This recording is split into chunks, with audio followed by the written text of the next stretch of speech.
Well, good afternoon. I'd like to welcome everybody here in the audience, and for those of you that may be watching the recorded message here, we're just really thankful for all of you to join us.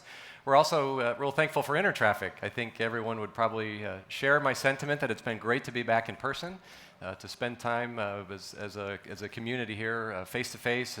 Numerous people have said it's nice to shake hands again and look each other in the eye and have a cup of coffee. And so big thanks to Intertraffic for setting the stage for us all to be back together. So our session today is entitled Solving Complex Challenges for Improved Safety and Mobility Outcomes. My name is Michael Tooker. I'm with Vera Mobility. I'm their Senior Vice President of Global Marketing and Product Solutions. And we have a couple of wonderful guests with us, good friends and partners of Vera Mobility. We have Julian Jimenez, who is the Product Manager for SafeFleet. And we'll hear a little bit more about some specific products of theirs that we're working on. And we also have Niels Linders, who's a senior approval expert for NMI, another extremely valuable partner. So maybe let me just turn it over to you guys just to say a quick hello and introduce yourselves. Sure. Hi, Julian Jimenez, Product Manager for SafeFleet. We are a leading provider of smart solutions for fleet vehicles. So Niels Linders, approval expert at NMI, working within the mobility group. Thank you. And for those of you that may not have heard about Vera Mobility, we are a global smart transportation company. Many of you may know different versions of us, American Traffic Solutions and our roots. Through a series of acquisitions and going public, we became Vera Mobility about 3 years ago. And then one of the things that we've done is acquired Redflex along the way. So many of you that are here locally are familiar with Redflex. So they've been an important part of our growth strategy, domestically and internationally. And then we also have a division that focuses on commercial services, so tolling, fleet management, a variety of different services across the globe. And then also we recently acquired a company called T2, which is in the parking space in the United States. And so we're kind of a diverse company of different business units. But what we're going to talk about today specifically is really getting into just this notion of on the safety and mobility space, what are some of the complex challenges that we're facing? And specifically really focusing on what are some of the outcomes that we're trying to drive and what are some things that we think are best practices to do that. And so I want to start by maybe setting the stage, and this will probably sound very familiar, nothing new in what I'm about to say, but what I found is it's kind of good to continually remind myself of a few things. One of the things is that when we talk about complexity, right, there's just the complexity of this world that we live in, right? The trends that are really undeniable trends that impact everything that we do. As professionals in this space offering solutions or as consumers in this space looking for solutions. Some of those things are just a mass urbanization, right? There's more and more people moving to cities. We get more and more densely populated areas. And there's just implications that has, right? So some is there's different types of road users as we see more people. And I've been really taken here in Amsterdam about just the sheer number of bicycles.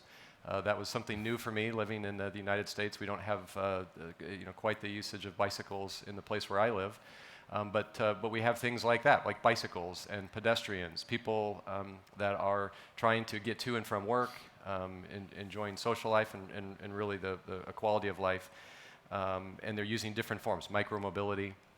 We're seeing limited real estate. There's only so much curb that we can cut and space that we can reclaim for roadways, and so you have more and more congestion.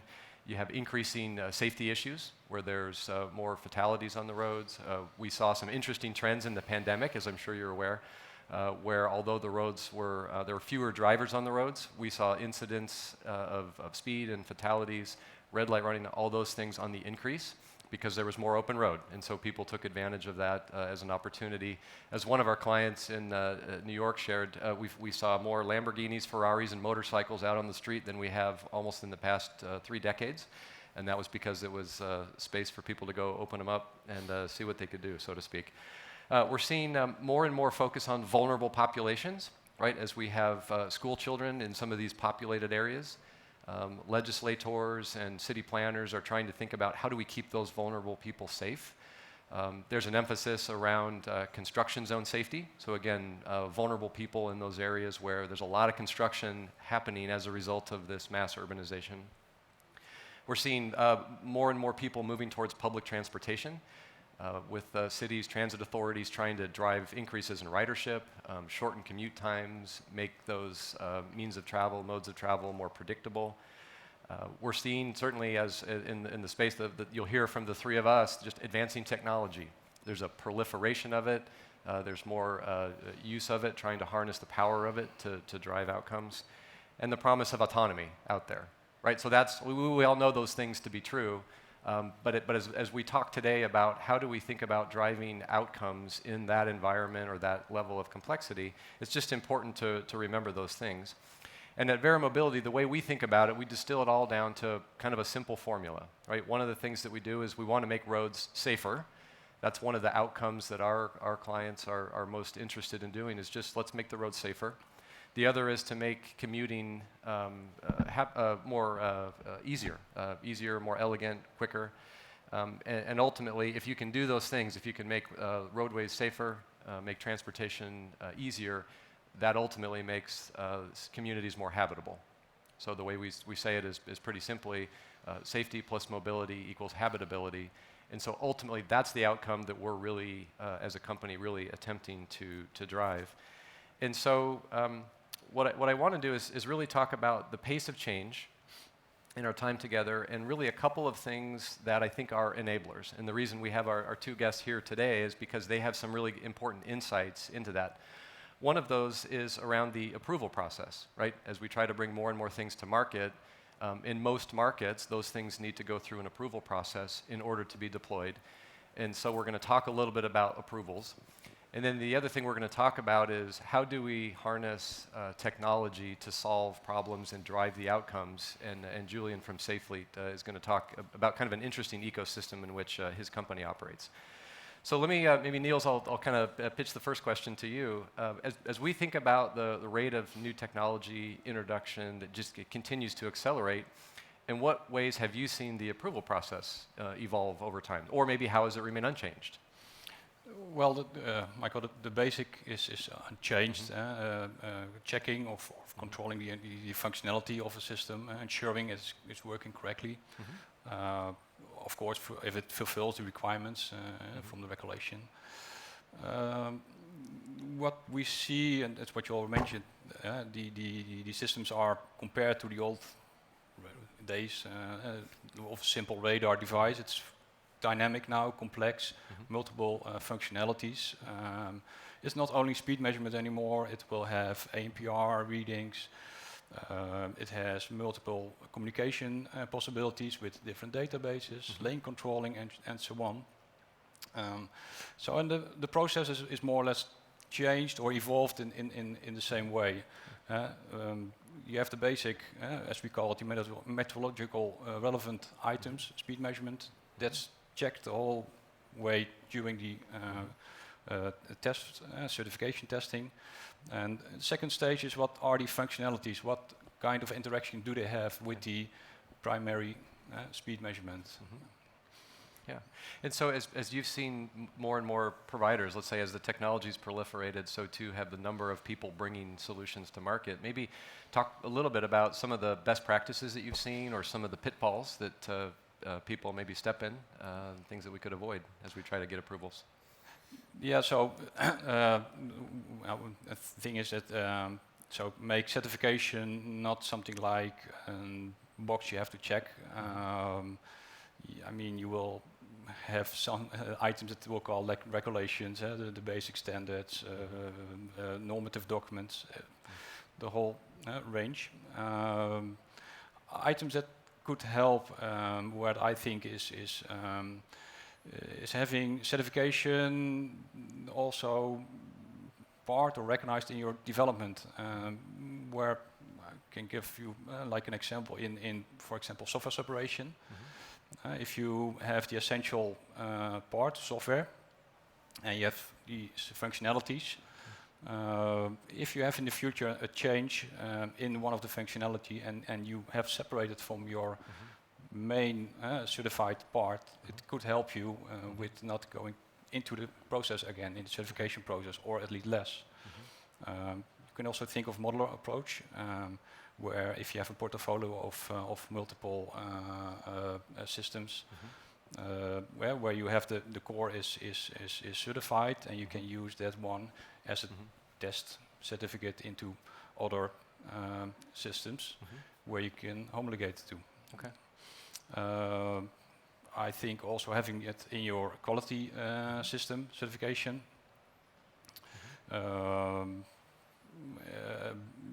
engage regulators and policymakers with standards or depth standards. So. Okay. Good. Yeah, and we'll talk a little bit more towards the end about kind of this notion of future-proofing. So you alluded to a couple of things that I want to come back to. Good. So yeah. So maybe one other question. If we were sitting here, let's say, I always like to look 2, 3, 4 years ahead. If we were sitting here at the next Intertraffic or maybe 2 Intertraffics from now, how would you hope that let's say the approval process, and particularly the partnership between these OEM manufacturers and the approval bodies may have evolved, or maybe some improvements or some progress that we would have made to get better and crisper at how we work together? Yeah, well, I think having good consultation in the process between development, manufacturing, and the approval, if you have it seen in that way. Yeah. And in the end, it's just making sure and supporting as an approval certification body, supporting and having your market access. So Good. Okay. Excellent. Well, let's maybe as a little bit of a segue as we, and you alluded to this in your comments, Niels. There's this proliferation of technology, and there's this idea of devices doing more, right? And if you go out on the Intertraffic floor, what you see is a whole bunch of devices that do a bunch of things. And so maybe if the two of you could talk about, just from your unique perspectives, again, Julian, from your perspective as someone who's creating new devices and those very things that do more. And Niels, from your perspective as approving those, maybe just kind of share your thoughts on how do you guys think about devices that do more? How do you see that evolving, over the coming cycle as we look to bring more and more technology to market to solve these important problems? Sure. At Safe Fleet, and really as a design mantra in general, we believe that devices should do more, but we should provide a powerful platform that allows the addition of capabilities, software capabilities, to lessen the burden on all of the operational side, approvals, lessening the installation, lessening all of these other ancillary components or ancillary activities that take place for a product. So by having a powerful platform installed in a vehicle, hardware platform that enables us to do artificial intelligence, to do people counting, to do surveillance, that in itself is a tremendous time saver for agencies and cost savings, and it really starts driving some of those efficiencies that you're describing, because instead of constantly being in the loop of evaluating new solutions, of testing new hardware, you're doing it once, or you're doing a subset of that testing that allows you to move forward faster. yeah, it's a little bit the same approach that you're going more in the detail from the system. You have a lot of functionalities, and we go going back to the basics. And the basics, I call it like having the distance or time measurement. So seeing all the whole complex of a system and going back to just the basics and test the functionalities of speed. Yeah. I'm curious, have you, and then we didn't talk about this, so I'm going to throw in a bonus question here, but have you seen maybe scenarios either where you have maybe, as you've worked at developing solutions that do more, have you gone too far and tried to get systems that do too much? And maybe curious from your perspective, Niels, have you seen submissions that have come in and said, wow, this appears to be too complex, too complicated, too much feature functionality to be usable? Just curious, because there's this notion of elegance of device and usability of it, as well as all this added functionality. And I can humbly say that from our perspective, there's been times as a head of product where I've gone too far and tried to pack too much. So just curious if you've experienced that as well. Sure. No, we have. We've seen the evolution of all these devices, and oftentimes that functionality ends up being detrimental to the user. In this case, for bus drivers, for fleets, for police, you have all of these equipment in the vehicle that do great things and can augment their abilities or can augment their operation, but yet the usability of it is so complex, or the installation is so difficult that it really becomes just something else that they don't use, or something else that really doesn't bring any value to them.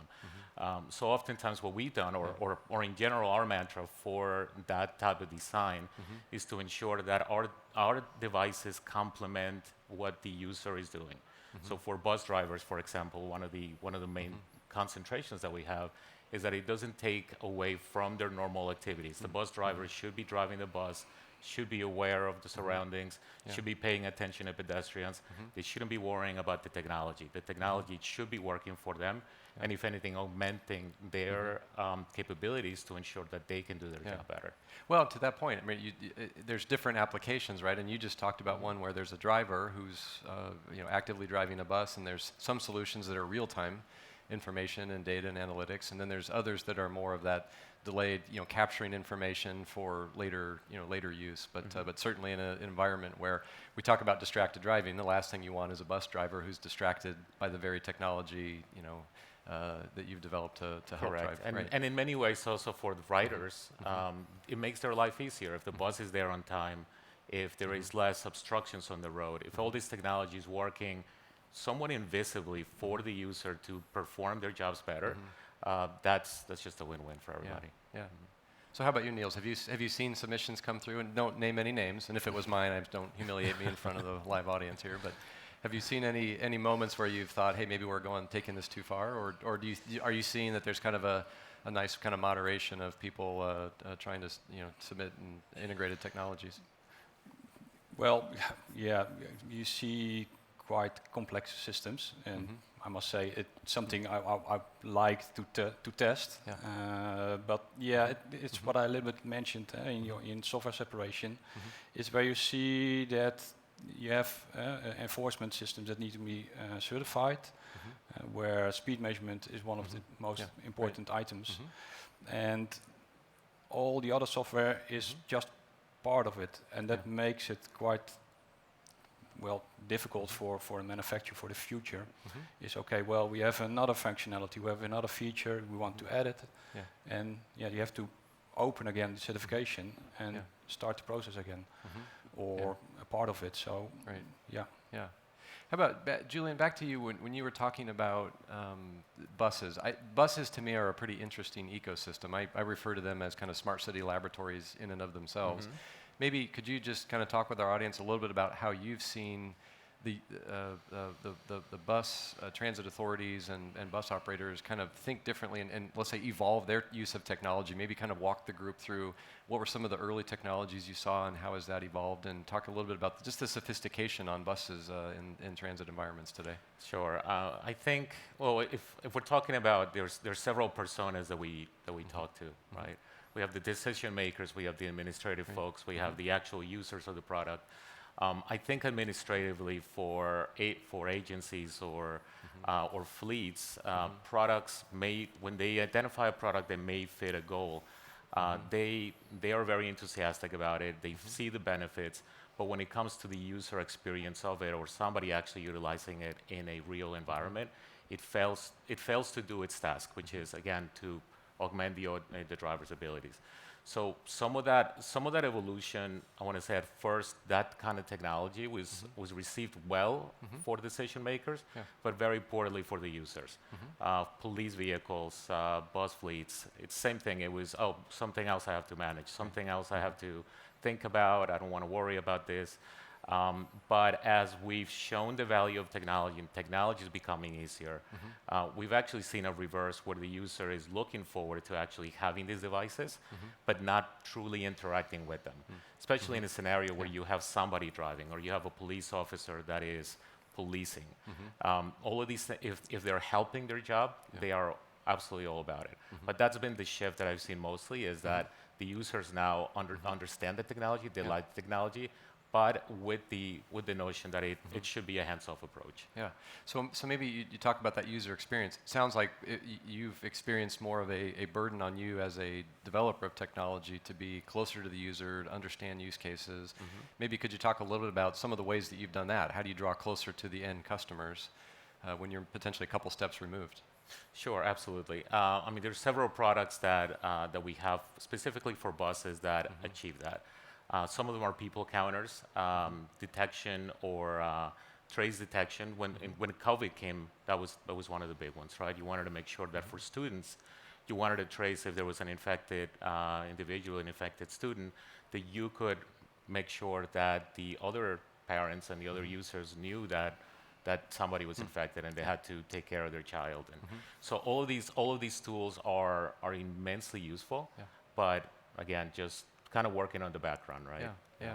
How do you, as you think about, let's say, cameras on buses in these highly populated urban environments, as technology proliferates, so I hold a belief, right, that we have a camera that has much higher image quality, can see virtually anything. You have artificial intelligence that can translate what it sees into specific things. And then you have machine learning that can train it to get better and better at making decisions about what it sees. We could end up in a world where we're enforcing everything, and I don't know about the drivers in the audience, but when I drive, I don't want somebody looking at every single mistake that I make. That's a world I don't want to live in. And so I'm curious, as you think about all the things that cameras can see in urban environments where your clients are operating buses, what are some of the most important use cases that you think are worth solving? What are... Sure. Yeah. I mean, one common one is bus lane enforcement. Right now we have, in the case of I'm from New York, and we have very, very crowded streets, very, very crowded, a lot of vehicles, and most of the bus lanes that have been marked are often blocked by private vehicles. Yeah. And in that case, you have not only the user that is in the bus, you have all these other people that are affected by it. The ridership decreases. Nobody wanted to use the bus. It got so bad at some point in New York that you could walk faster than the bus. So nobody was taking the buses. It didn't make any sense. Right. They didn't have technology that really truly worked for them. So by one of the products that we have is a bus lane enforcement project that is mounted inside the bus. So we are using cameras that typically would just be used for security, but now with this powerful platform are doing artificial intelligence. They're detecting the vehicles on the lane. They are detecting the license plate. They're generating an evidence package that get then sent to for ticketing. What we have seen in some of the metrics, especially in cities, is that they've seen that when a person gets ticketed or gets a warning, they usually don't become a repeat offender. And really the goal of these systems is not to generate revenue, but really more to increase ridership, to provide better service, and ultimately, again, just servicing everybody and all the end users without really becoming a burden to the agency. If you had to predict what you think would be let's say the next thing that you might enforce from a bus, what do you think that could be or might be based on That's an interesting one, but one of our core focuses is safety, right? We want to save lives, and there is a lot of pedestrian fatalities as you have now bike lanes, and more bike lanes and scooters and all of these other methods of transportation. Partly because the buses were so slow, right? So it led to all of these generation of technology. But now what we're seeing is that there is now a lot of fatalities because the drivers it's very difficult to process all of these moving objects, and they're having issues with that. So the technology that we're moving to do is by augmenting their abilities. For example, one of the products that we have allows the driver to see through the pillar. So generally, the pillar or the edges of the vehicle are blind spots, and you can't see, especially in a big vehicle. But by using cameras and monitors, now the person driving the bus, especially on turns, because the intersections are the most dangerous parts, now they can see through the pillar and through the vehicle, almost like they're looking invisibly through it. So that's one of those products that ultimately helps without taking away it for the driver. Yeah, but to your point, the couple points that you've made, right? One is it's a real world problem, which is again trying to drive outcomes of reduced fatalities. Correct. With a validated use case, I guess you could say, as drivers that you've spoken to say, I have this moment, right, when I'm making turns, blind spots. I want technology that I don't have to interact with. It's just there and it works. And so you drop that technology in, and that's a nice, elegant solution that solves a real-world problem for the drivers. delivering outcomes ultimately that cities are hoping for. Absolutely. Yeah, And yeah, it that's and great. it drives it also operationally. There's less accidents. Mhm. There's less lawsuits. There's small Yeah. operational changes that Yeah. really make a big difference. Yeah, that's good. Niels, one thing I'm curious about with, as I think about speed, right? So we're talking about different technologies. Speed, from my vantage point, has been an interesting use case because in the United States, the only form of speed that we enforce is spot speed. And yet, internationally, there's things like point-to-point or average speed, variable speed is used much more frequently. So I'm just curious, as you think about from an approval process, again, a singular problem being speed, but different kind of flavors of it, if you will. Just curious how that may have affected you going through the approval process. Is it fairly linear, or have you, as you think about different use cases coming your way for the same thing that you're testing and approving for, has that changed how you are thinking about technology, or how you would counsel anybody that's looking at developing new solutions? Yeah. So no, yeah, you have indeed spot speed or systems that are also capable having a spot speed and a point-to-point or average speed measurement. We approach them both separately. So during all testing, you measure, like if you have a radar device, you measure the radar, and if it is capable for an average speed, you also check on the timing functionality. Yeah. Can be in the average speed. I mean, the distance is a fixed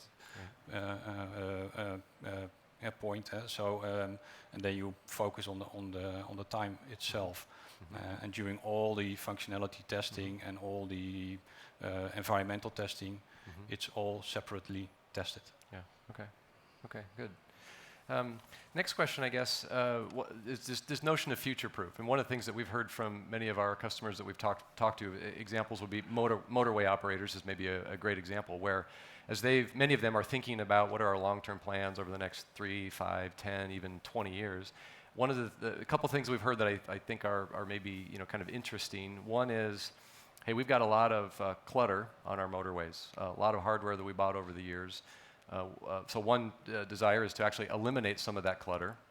Another is a belief that a way to do that is over time cars will start to talk to each other and kind of self-regulate. But then also this notion of how do we get these different things to work together, and then also thinking about, okay, there's new solutions available, and like what should I be buying? Because if I buy something now, there might be something new that comes out in 6 months that I wish I would have bought instead. And so what it ultimately raises is just that question of how do we future-proof our solutions? And so, Julian, I'm curious from your perspective as somebody who's a developer of those types of solutions, how do you think about future-proofing, and what are some maybe thoughts that you'd share with the group, whether it be from a development side or for people that are actually purchasing systems? How should they be thinking about future-proofing their purchases?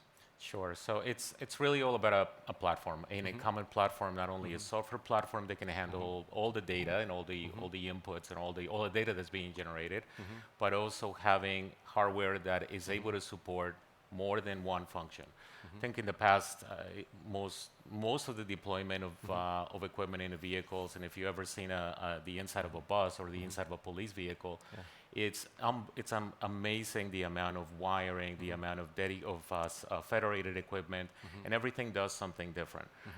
And when the life cycle, which is very short, it can be a few years, it can be 5 years, then you have to go through the process all over again, rip the vehicles apart. It's a very tedious process. But so our approach now, it's really just to make sure that we have a very powerful hardware platform that then enables us, one, to be more modular. So with this platform, we can then advance our technology on cameras, on software, without having to go through one of the most painful points, which is really the installation of equipment, right? The training, all of that, the learning curves. There's so many factors that are part of that life cycle that we can lessen just by ensuring that this device, which is future-proof in the sense that everything else can be done remotely.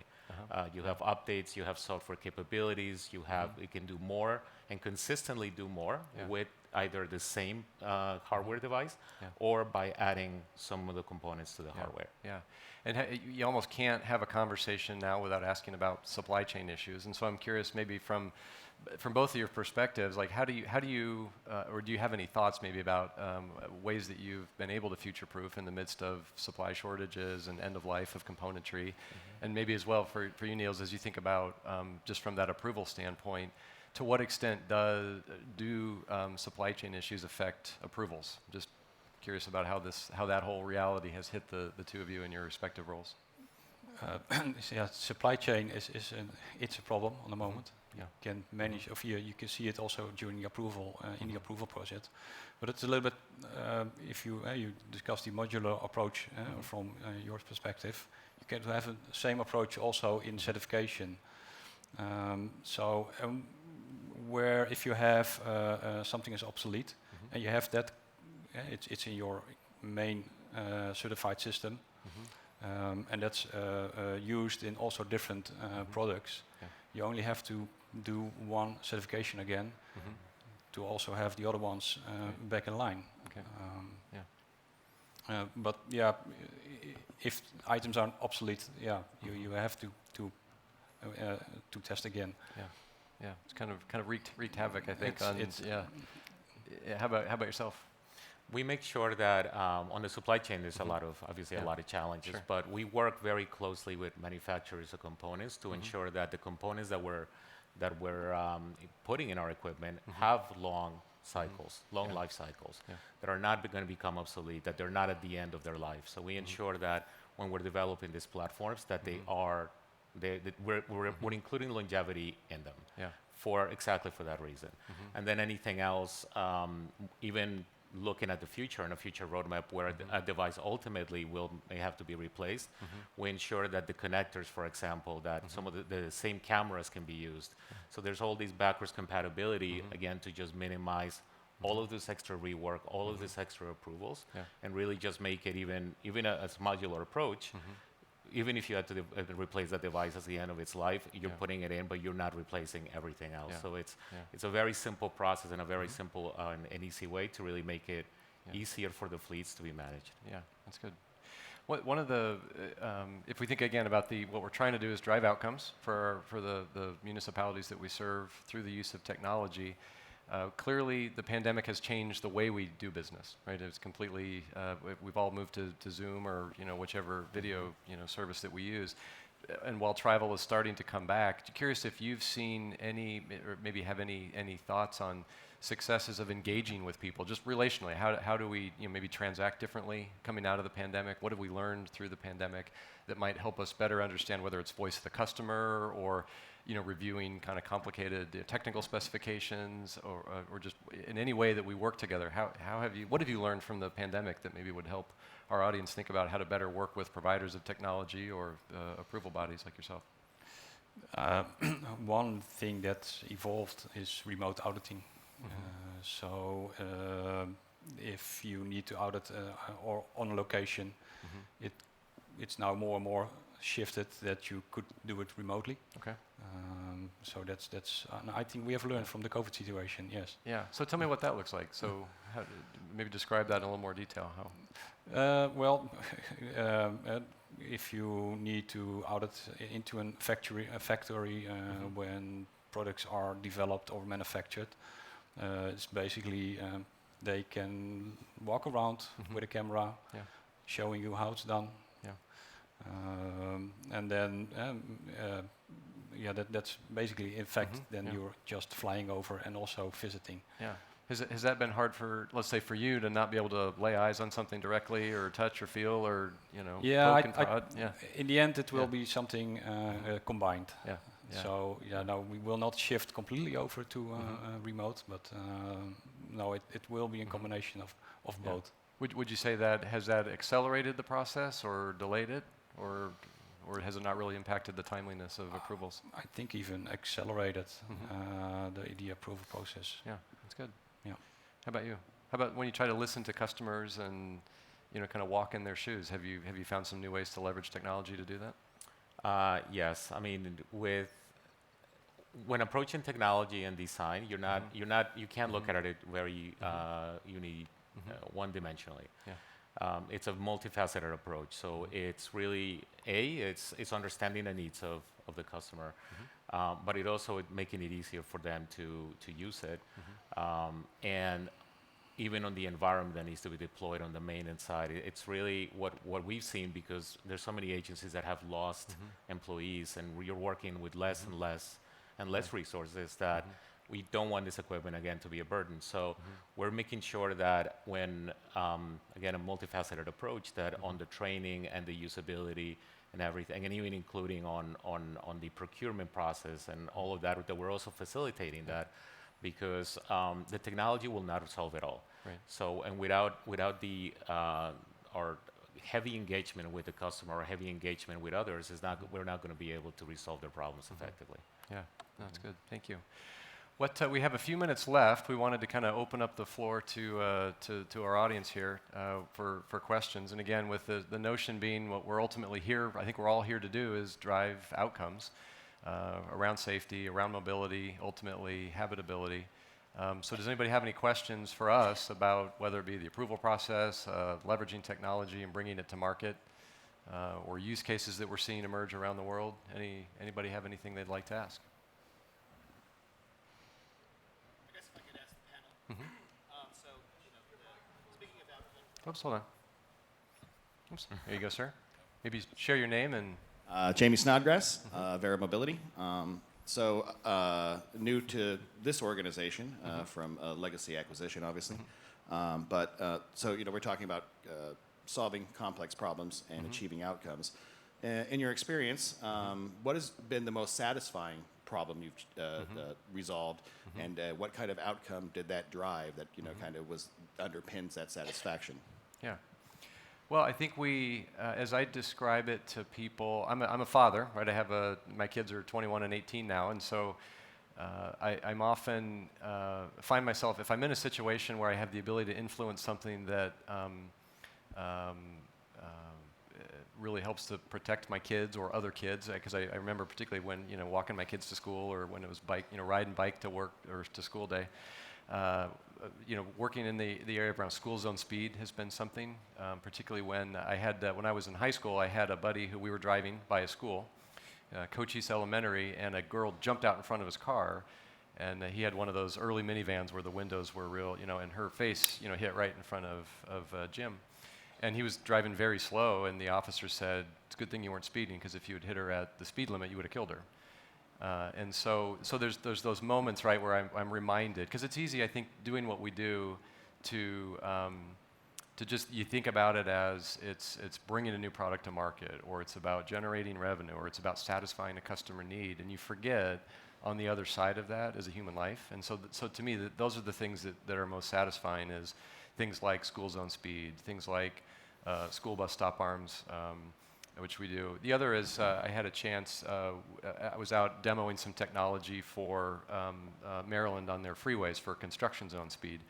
And you don't realize, at least I don't realize, how dangerous it is to be working on the side of a freeway. When you have car after car after car going 80, 90 miles an hour, and you hear it and you feel it, and you realize these are very vulnerable people that just, you step off the curb, or somebody's just not paying attention on their phone. So I think those are the things that to me are satisfying, is when I can couple being reminded of somebody who's vulnerable out there, and realizing, hey, we're bringing technology to market that municipality said, hey, we have a problem that we want you to help us solve. That's meaningful to me. And we can't do it without people like the bodies that approve those, the partners that help bring that technology to life. And so those are some things that are meaningful to me. Thank you. Yeah, thank you.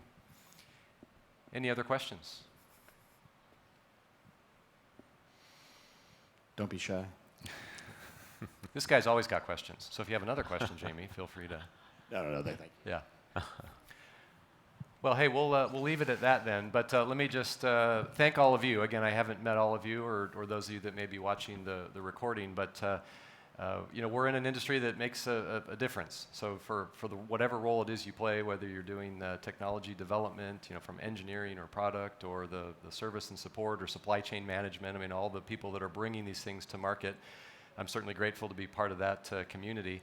And for those of you that may be here really trying to solve these important problems for your communities, thank you, because let's say whenever I go around the world and stay in different cities, I always appreciate when I can walk around that city, bike around that city, feel safe on the streets. And so, what we do matters, and it makes our cities more habitable. And so for whatever role you play in that, I just want to thank all of you, and again, thank Intertraffic for the role that you've played in making all this happen here this week in Amsterdam. So thanks so much, and we appreciate you being here. And thanks to our guests Thank you. as well. Thank you. To Niels and to Julian. Thank you.